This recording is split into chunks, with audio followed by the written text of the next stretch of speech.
नमस्कार, मैं रविश कुमार। नौकरियां नहीं है ये त्रासदी तो है, लेकिन इससे भी बड़ी त्रासदी है रोजगार मुद्दा नहीं है। लाखों की फीस देकर जो नई पीढ़ी अलग अलग प्रोफेशनल संस्थानों से निकल रही है वो कहां जाए। कोविड-19 के दौर में इस नई पीढ़ी पर बहुत मार पड़ी है। जो लोग नौकरियों में थे उनकी तो नौकरी ही चली गई। इसके बाद भी रोजगार मुद्दा नहीं है।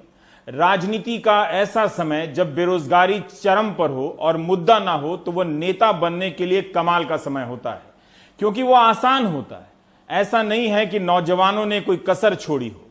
उन्होंने हर दरवाजा खटखटाया है, अखबारों ने भी छापा है, टीवी ने भी दिखाया है। अगर मीडिया ने नहीं भी दिखाया तो मंत्रियों के ट्विटर हैंडल पर लाखों की संख्या में ट्वीट किए गए हैं। पर असर क्यों नहीं हुआ? इसलिए नहीं हुआ क्योंकि राजनीति अब जनता के नियंत्रण में नहीं रही। इसका मतलब यह हुआ कि जनता नहीं तय कर पा रही है कि नेता या मंत्री क्या बात करें, बल्कि माहौल बनाने का सिस्टम तय करता है कि जनता किस पर बात करेगी। इसलिए नौजवानों की संख्या भले करोड़ों में हो, मगर यह संख्या अब किसी काम की नहीं है। नौजवानों को यह बात समझ में आ रही है कि लाखों की संख्या में ट्रेंड कराने और अनगिनत मैसेज भेजने के बाद भी कुछ नहीं होता है। दरअसल भारत की राजनीति में युवाओं का हर प्रकार का रोल समाप्त हो गया है, सिर्फ वायरल और फॉरवर्ड करने को छोड़कर। देश का नौजवान रोजगार के मुद्दे को लेकर रेल मंत्री के ट्विटर हैंडल पर रोज संघर्ष कर रहा है। 3 जुलाई को जब पीयूष गोयल ने ट्वीट किया कि कोरोना आपदा के बाद देश में स्थिति सामान्य होने लगी है, औद्योगिक क्षेत्रों में कामगारों का लौटना शुरू हो गया है, साथ ही चलने वाली ट्रेनों में बुकिंग 100% से भी अधिक है, तो आप उस ट्वीट के नीचे आए कमेंट को देख सकते हैं। नौजवानों के ऐसे कमेंट का शायद ही मंत्री जी जवाब देना चाहेंगे, लेकिन मार्च 2019 में रेलवे ने NTPC non technical popular category की वैकेंसी के फॉर्म भरे गए थे जो फरवरी में निकले थे।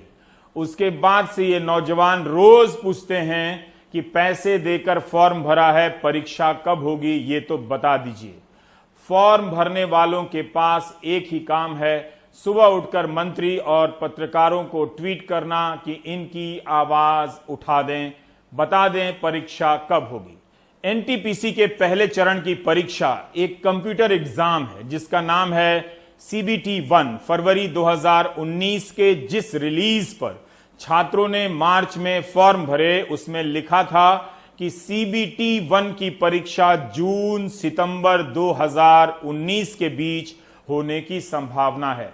18 जून 2020 को प्रेस इंफॉर्मेशन ब्यूरो में रेलवे का बयान छपता है कि एनटीपीसी की जिन 35,000 पोस्ट पर 1.25 करोड़ एप्लीकेशन आए हैं, उनके इम्तिहान की काफी तैयारी कोरोना महामारी के फैलने से पहले हो चुकी थी, मगर कोविड के कारण तैयारी रोकनी पड़ी। तो क्या जिस इम्तिहान के लिए सितंबर 2019 को अपर लिमिट बताया गया था, उसके गुजर जाने के 6 महीने बाद भी इम्तिहान होना तो दूर, उसकी तैयारी भी पूरी नहीं की जा सकी। जबकि इन्हें पता है कि लोको पायलट की परीक्षा तो हो ही गई थी, रिजल्ट भी आ गया था, लेकिन 1 साल से करीब दिसंबर 2019 से ही बहुत सारे नौजवानों को नियुक्ति का इंतजार करना पड़ रहा है। उनकी अभी तक ज्वाइनिंग नहीं हुई है।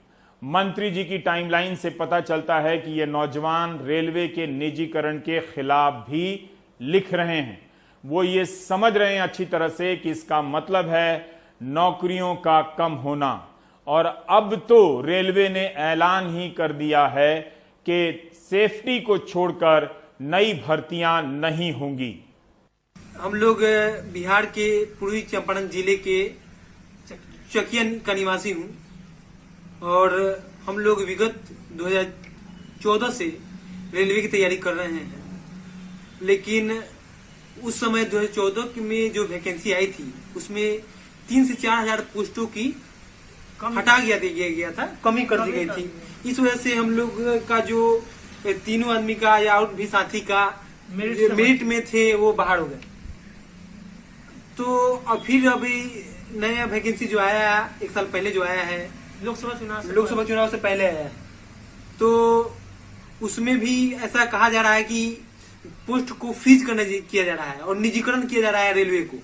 कायदे से तो एग्जाम होना चाहिए, एडमिट कार्ड जारी होना चाहिए, क्योंकि लोकसभा चुनाव से पहले मोदी सरकार का लुभावना ऑफर था, युवाओं को अपने तरफ आकर्षित किए। उसके बाद अब एग्जाम होना चाहिए कायदे से, लेकिन फ्रीजिंग हो रहा है। फ्रीजिंग क्या होता है हम लोग समझ में नहीं करते हैं। हम लोग का लाइफ फ्रीज हो रहा है और ये लोग वैकेंसी फ्रीज कर रहे हैं। इन्हें समझ में नहीं आता कि युवाओं की क्या दशा है। पिछले कई सालों से मैं रेलवे का विद्यार्थी रह चुका हूँ, रेलवे की तैयारी कर रहा हूँ। यहाँ पे मैं पटना रेलवे की तैयारी कर रहा था। पिछले 2-3 महीने से लॉकडाउन हुआ तो मैं यहाँ घर पे चला आया और यहीं मंदिर, मेरे पीछे मंदिर है, चीनी मिल है जो कि चालू नहीं है, पीछे मंदिर है, वहीं पर मैं ग्रुप करता हूँ। और पिछले कुछ दिन पहले नोटिफिकेशन आया कि 150 से ज़्यादा ट्रेन चलेंगी और उसमें कोई वैकेंसीज की पोस्ट नहीं आएंगी। प्राइवेट ट्रेन चलेगी और उसकी कोई वैकेंसीज की पोस्ट नहीं आएगी। अतः सरकार से निवेदन है कि एग्ज़ाम जल्द से जल्द कंडक्ट करवाया जाए और इसका एक्सपेक्टेड डेट था सितंबर-अक्टूबर 2019 और आज 6 जुलाई 2020 आ चुकी है, अभी तक इसका एग्ज़ाम कंडक्ट नहीं हो पाया।